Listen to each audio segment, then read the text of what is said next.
आज होता संडे. आता संडे म्हटलं की नाश्त्याला काहीतरी स्पेशल तर असतंच. पण आज आमच्याकडे ना स्पेशल असं काही म्हणून नव्हतंच. उलट आज मक्याच्या भाकरी केल्या होत्या. आता मक्के दी रोटी विथ सरसो का साग काही नव्हतं, पण मक्के दी रोटी विथ बिनीस की सब्जी मात्र होती. त्याच्यानंतर दिवसभर झोपाच काढल्या आणि संध्याकाळी हा उपमा करायला घेतला. मला तर अजिबात आवडत नाही उपमा. मम्मी आणि ताईंसाठीच केला होता. आता उपमा पोहे केले आणि चहा केला नाही असं कधी होतं का? चहासुद्धा केला सगळ्यांसाठी. मस्त असा दुधाचा चहा एन्जॉय केला सगळ्यांनी.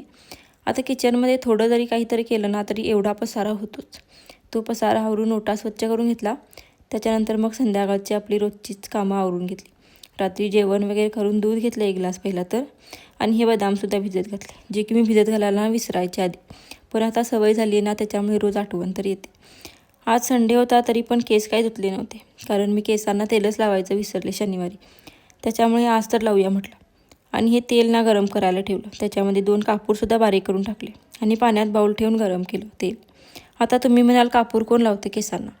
पण कापूरमध्ये ना अँटीफंगल गुणधर्म असल्यामुळे ना केसातील कोंडा आणि खाज कमी होते. कापूरमुळे केस गळतीसुद्धा कमी होते आणि मुळांना बळकटीसुद्धा मिळते. तुम्हीसुद्धा थोडे दिवस वापरून बघा, थोडा तरी फरक दिसेलच तुम्हाला. चला भेटूया पुढच्या व्लॉगमध्ये. बाय.